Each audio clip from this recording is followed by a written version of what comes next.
اگلا سوال ہے جی، قرآن کریم میں مرد کے لیے عورت کی کی پٹائی کو جائز قرار دیا گیا تھا، پٹائی ہے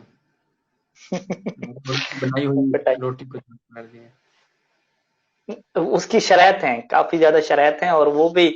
اب وہ پٹائی کیا ہے، یعنی اس میں سید سسانی لکھتے ہیں، باقی فقہا بھی لکھتے ہیں کہ اگر وہ نافرمانی کر رہی ہے خاتون، حقوق پورے نہیں کر رہی شوہر کی، تو آپ اتنا مار سکتے ہیں کہ اس کی جلد بھی سرخ نہ ہو، ٹھیک ہے، ایسا ماریں کہ جلد پہ کوئی اثر نہ پڑے اس کا، تو آپ کہیں گے کہ یہ کون سی پٹائی ہے پھر؟ یعنی آپ نے اس کو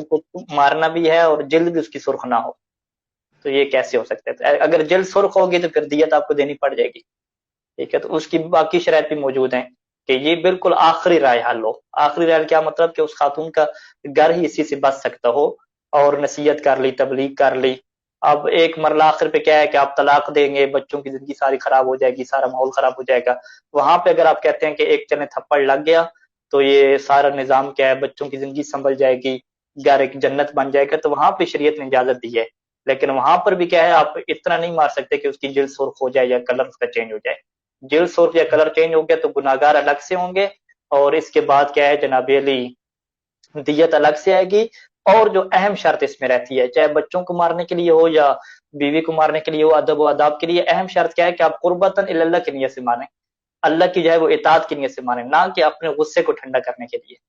جس طرح کہ مولا علی علیہ السلام نے ہمیں اس بات کی تعلیم دی تھی کہ جب دشمن کے اوپر چڑھے ہوئے تھے اور دشمن نے تھوک پھینکی مولا کے چہرے کے اوپر،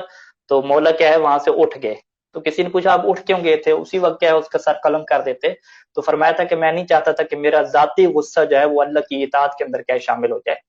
تو یہ جو ذاتی غصے کو ٹھنڈا کرنے کے لیے مارنا ہے، اس کی تو کوئی فقی اجازت نہیں دیتا، آپ کو بچے پہ غصہ آ گیا، بیوی پہ غصہ آ گیا، ذاتی غصے کی خاطر مار رہے ہیں تو نہیں، اس کی اجازت نہیں ہے، آپ تھوڑے ٹھہر جائیں، لاہور ولا پڑھیں، پانی شانی پیئیں، جب غصہ اتر جائے تو پھر آپ خالص جو ہے وہ اللہ کی اور معصوم کی اطاعت کرتے ہوئے یہ نیت کر کے مانے کہ میں بچے کو ادب سکھانے کی خاطر اور اس خاتون کے جو میری بیوی ہے اس کے گھر کو بچانے کی خاطر، اس کی زندگی کو بچانے کی خاطر کیا مار رہا ہوں، اس طرح کی جو ہے وہ خلوص والا جو مارنا ہے کہ جس میں کوئی ذاتی غصہ آپ کا نہ ہو، اگر اس طرح سے آپ کر سکتے ہیں تو ٹھیک ہے، اور اس میں بھی شرط کیا ہوگی کہ آپ اتنا زیادہ نہیں مار سکتے زور سے کہ جس سے چہرے کی رنگت یا جلد کی رنگت کیا تبدیل ہو جائے۔ اب یہ دیکھیں شہباز، تب شرائط آپ کے سامنے آ گئی ہیں، ممکن جی، ہوگا یا نہیں ہوگا؟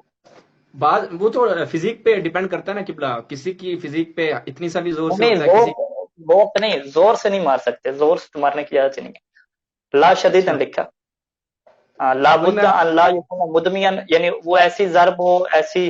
جو ہے وہ کیا ہے مارنا ہو کہ جس سے خون کا بھی کوئی اندیشہ نہ ہو، شدید بھی نہ ہو، یعنی ضرب شدید نہ ہو، جسے آپ کہتے ہیں بھی بڑا زور سے مارا، ایک کہتے ہیں بڑا زور سے چانٹا مارا ہے، وہ زور والا چانٹا نہیں مار سکتے، اور اس میں یہ شرط بھی ہے کہ من دون قصد الانتقام، انتقام کا جذبہ بالکل نہیں ہونا چاہیے، وہ نکال دیں، وہی میں نے کہا نہیں ہے، خالص قربتاً اللہ، ٹھیک ہے، اور وہ بھی اس صورت میں کہ اگر انسان کو پتہ ہو کہ اس کا اثر ہوگا، اثر کا بھی انسان کو کیا احتمال ہونا چاہیے، اگر انسان کو پتہ ہے کہ الٹا کام خراب ہو جائے گا، ہیٹ یہ ہو وہاں جائے گا۔ ہاں الٹا جو پہلے سے ہیں اس سے بھی چلے جائیں گے، اگلا اور ضد بازی میں آ جائے گا، وہاں پر مارنے کا جائز نہیں ہے، ٹھیک ہے، یعنی دیکھیں میں اس کو مسئلے کو پورا کیا بتا دیتا ہوں کہ یجوز اذا نشدت وامتنعت عن التمکین نہیا، کہ یہ مارنا کب جائز ہوتا ہے کہ اگر خاتون مطلقاً منع کر دے، شوہر کو کیا قریب نہیں آنے دے، ٹھیک ہے، سب سے پہلا درجہ کیا ہے کہ واعظ اور نصیحت اسے کرے، واعظ اور نصیحت میں اسے اہل بیت علیہ السلام کی روایات سنائے کہ اگر خاتون کیا اتنی تاخیر کرے، نماز یعنی لمبی پڑھ لے، خاتون نماز لمبی پڑھ لے کہ شوہر سو جائے تو اس خاتون کے اوپر کیا ملائکہ لعنت کرتے ہیں، اور اس طرح کی دیگر روایات اسے سنائے، مولانا حضرات سے رابطہ کر لے یا وسائل الشیعہ میں کتاب النکاح سے روایات کیا ہے بتایا تو سے، پہلا مرحلہ کیا ہے واعظ و نصیحت کرے کہ یہ تمہاری شرعی ذمہ داری ہے، تم ایسا انکار نہیں کر سکتی۔ دوسرا مرحلہ کیا صحیح نے کیا فرمایا کہ الحجر فی الفراش، بستر کیا الگ کر دے، پہلے اس کے ساتھ سوتا ہے تو آپ کیا الگ سونا شروع کر دے، جب یہ دونوں کام اثر اپنا نہ دکھائیں، یعنی واعظ و نصیحت کی اس سے بھی اثر نہ پڑا، بستر الگ کیا اس سے بھی اثر نہ پڑا، تو اب تیسرے مرحلے پہ کیا ہے کہ اب اسے مار سکتا ہے، لیکن مارنے میں شرائط کیا ہے، پہلی شرط کیا ہے کہ انتقام کا جذبہ نہ ہو، غصے کا کوئی ایشو نہ ہو آپ کا، ٹھیک ہے، جو آپ کو انتقام ہے، غصہ ہے، ایک غصہ چڑھا ہوا ہے، اس کو اتارنے کا کوئی نیت نہ ہو، یعنی آپ ریلیکس ہو جائیں بالکل، یہ پہلی شرط۔ دوسری شرط ہے کہ آپ کو پتہ ہو اور احتمال معقول ہو کہ اس کا اثر ہوگا اور خاتون سدھر جائے گی، یہ دوسری شرط ہو جائے گی. تیسری شرط ہے کہ اتنا شدید نہیں مار سکتے کہ اس سے یہ چانس ہو کہ خون نکل آئے گا خاتون کا, یہ تیسری شرط ہے. چوتھی شرط یہ ہے کہ ولا شدیدن, زور سے بالکل چانٹا نہیں مار سکتے, شدید بھی نہیں مار سکتے. یہ کیا ہوگی, 4 شرطیں ہوں گی. اور اگر پانچویں اور چھٹی شرط کیا ہے کہ بدن اس کا کالا بھی نہیں ہونا چاہیے اور سرخ بھی نہیں ہونا چاہیے.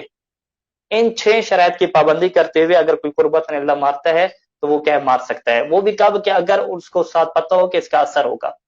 اور عام طور پہ آپ دیکھیں گے یہ 6 شرائط ہوتی ہی نہیں ہوتی, پریکٹیکل طور پہ نہیں ہوتی, کیونکہ سبھی لوگ غصے میں مار دیتے ہیں یا شدید مار دیتے ہیں, یا